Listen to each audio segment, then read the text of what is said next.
What if I told you that everything you think you know about the invention of money is wrong?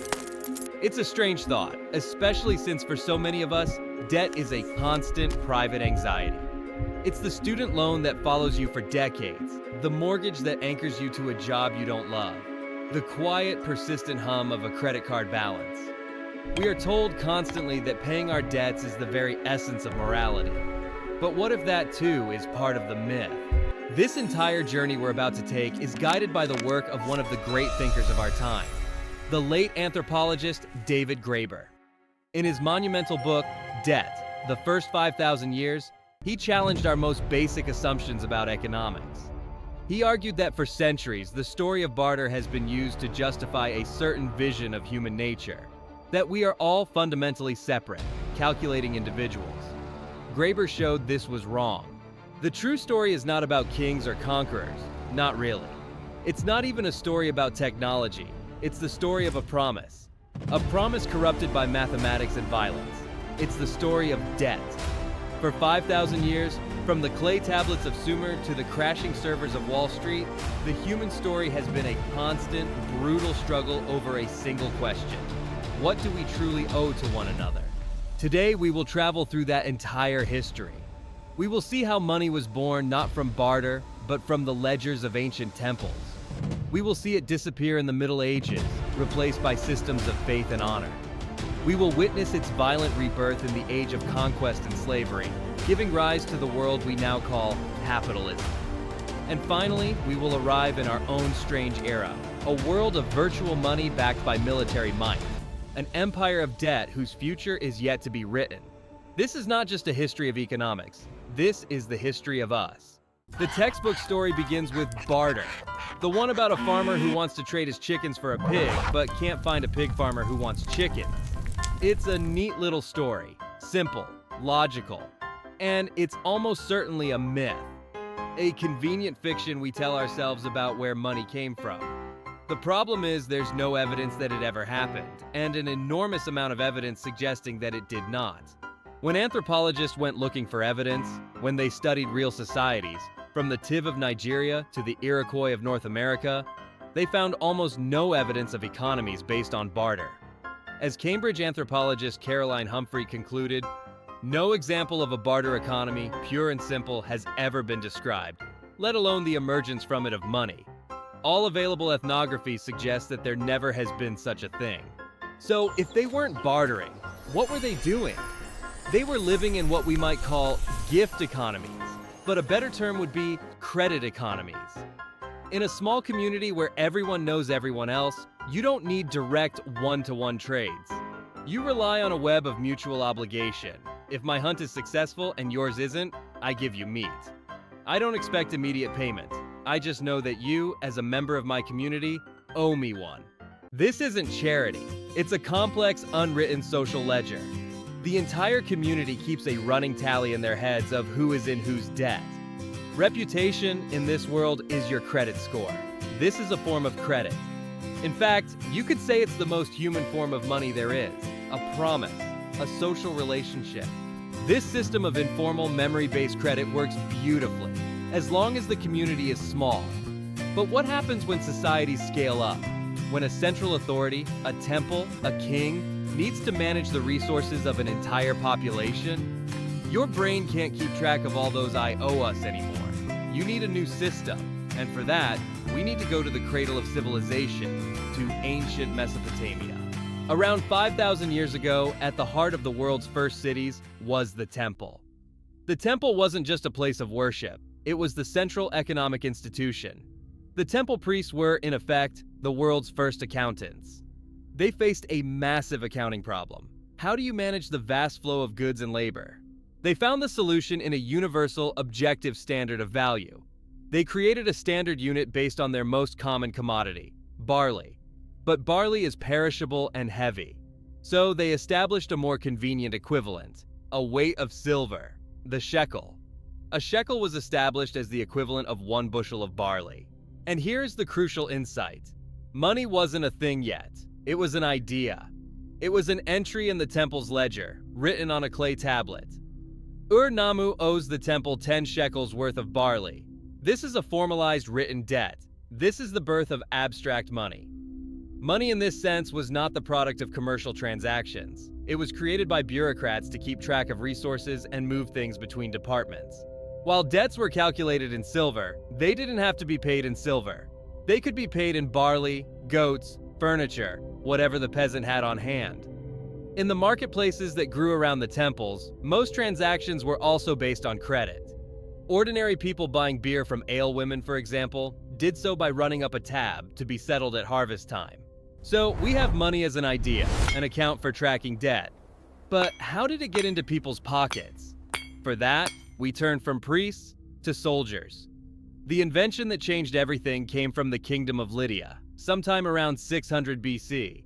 It was here that humans for the first time took a small lump of electrum and stamped it with the seal of a king. The real driver of coinage wasn't commerce, it was warfare. By the 7th century BCE, kings were increasingly relying on professional paid soldiers, mercenaries. And mercenaries present a big problem. You need a convenient, standardized, universally accepted token to pay them. And this is where the genius of coinage comes in, as explained by the state theory of money. It's a 3-step process. Step 1. The state creates a standardized token, the coin, by stamping it. Step 2. He pays his soldiers with these new coins. Step 3. The masterstroke. The king declares that all taxes owed to him must be paid only in the very same coins he just issued. Suddenly, everyone in the kingdom needs the king's coins. The king, by demanding his own tokens back, has created a universal market for them. Markets are brought into existence as a side effect of military operations. This was precisely the technique used by European colonial powers to create markets in places like Africa. General Gallieni, after conquering Madagascar, imposed a new tax payable only in newly issued Malagasy francs, forcing peasants to work for wages to get the cash. This is the foundation of almost all money that has existed since. With the collapse of the Roman Empire in the West, the great military coinage slavery complex that had defined the ancient world fell apart. The armies were gone, the mines worked by slaves were abandoned, and the flow of gold and silver ceased. But this did not mean the end of money. It simply meant the end of a particular kind of money. Money became virtual again. If you look at the so-called barbarian law codes from the height of the Dark Ages, you find that people were still meticulously keeping their accounts in the old Roman currency.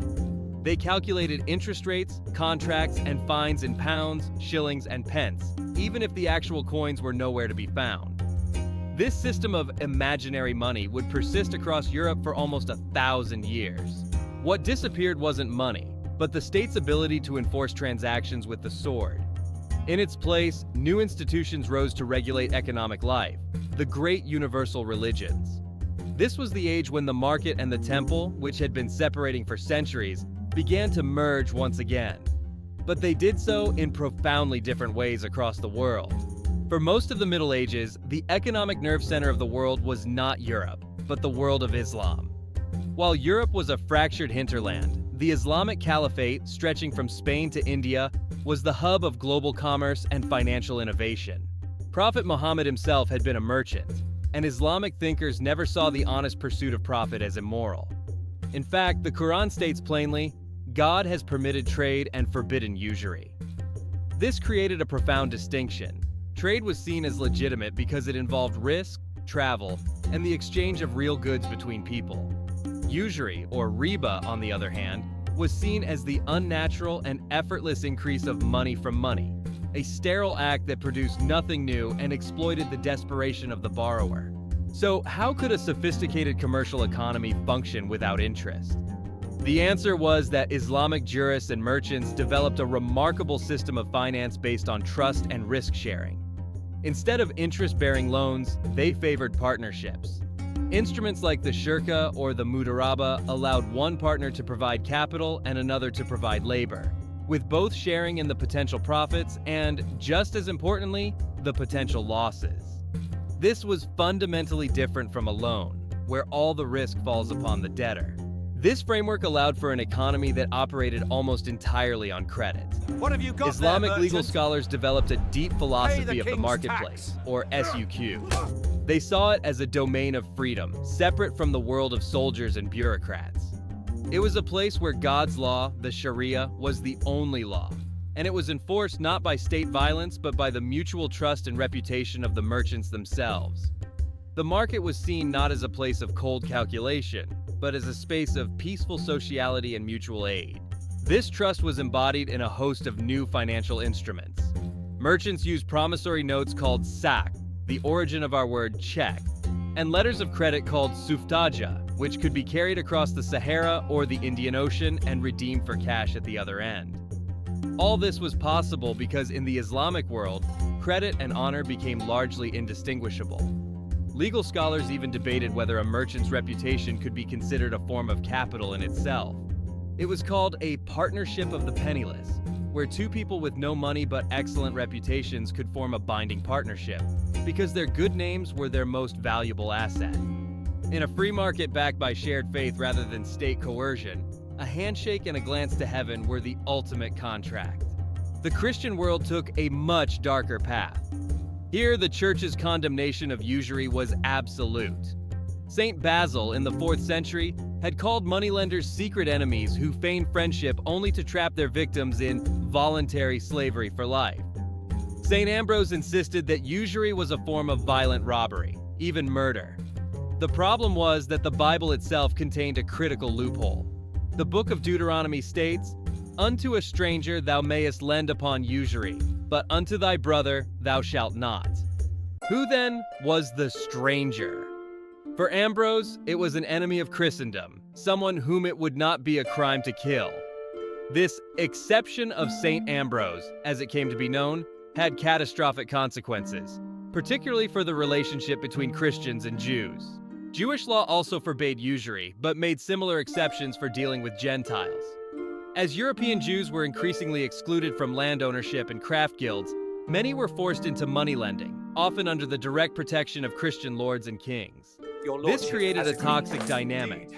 Rulers like King John of England would grant Jewish financiers the right to charge exorbitant interest, backed by the full force of the law, only to later turn on them.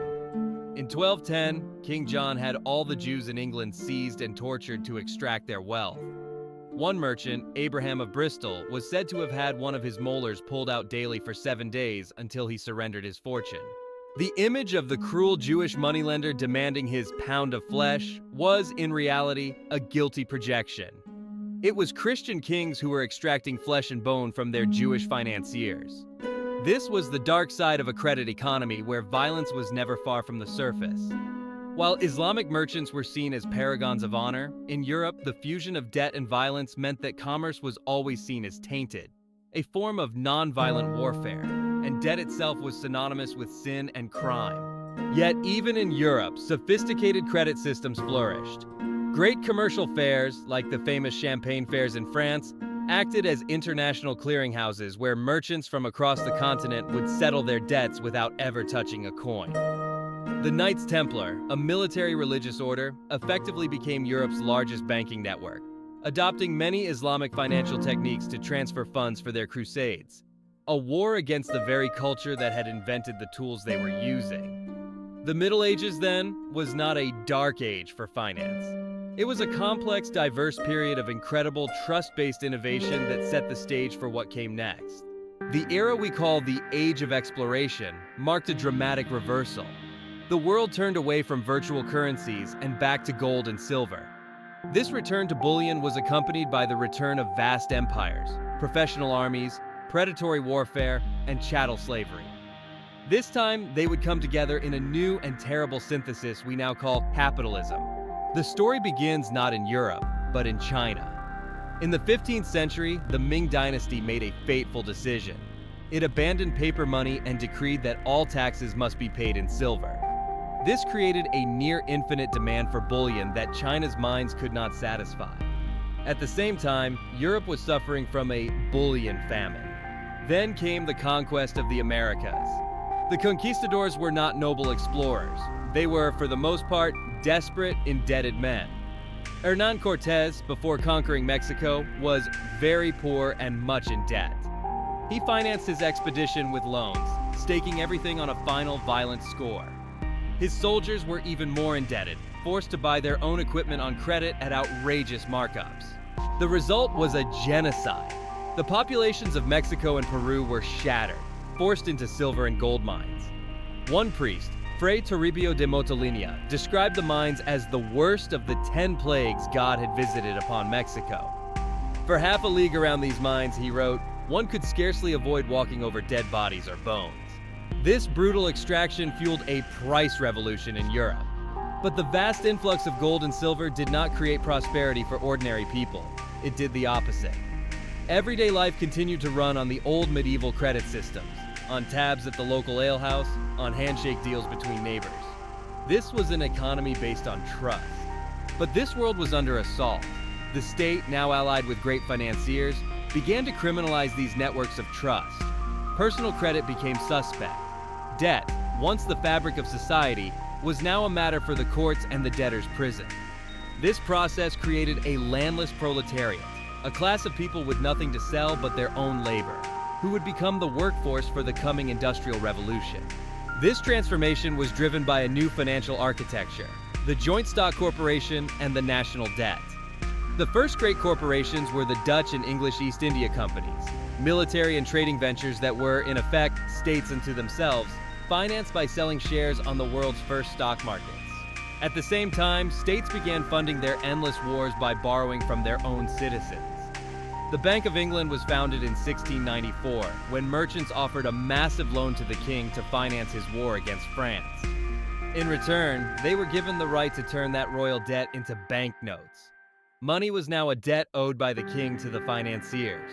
At the heart of this new system was the Atlantic slave trade, a giant chain of credit and debt. Human beings were systematically ripped from their context and turned into commodities, abstractions on a ledger, their value calculated in copper bars and pounds of sugar. Capitalism was not built on the foundation of free labor. It was built on the logic of the slave ship, a logic that could reduce a human life to a number and justify any cruelty in the name of profit. This was the brutal machine that created the modern world.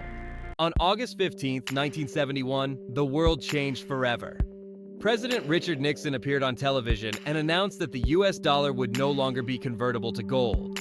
With that single act, the Bretton Woods system, which had governed the world economy since World War II, was dead. The age of bullion was over. We had entered a new age of virtual abstract money. Nixon's hand was forced by the spiraling costs of the Vietnam War. But the result of his decision was a financial system that nobody fully understands. The dollar, now pure fiat money, became the world's reserve currency. It was backed by no tangible commodity. So what was it backed by? In reality, it was backed by the United States military. The essence of American military power is its ability to project force at any point on the planet. This global power projection is what underpins the dollar's global status, most clearly seen in the oil market.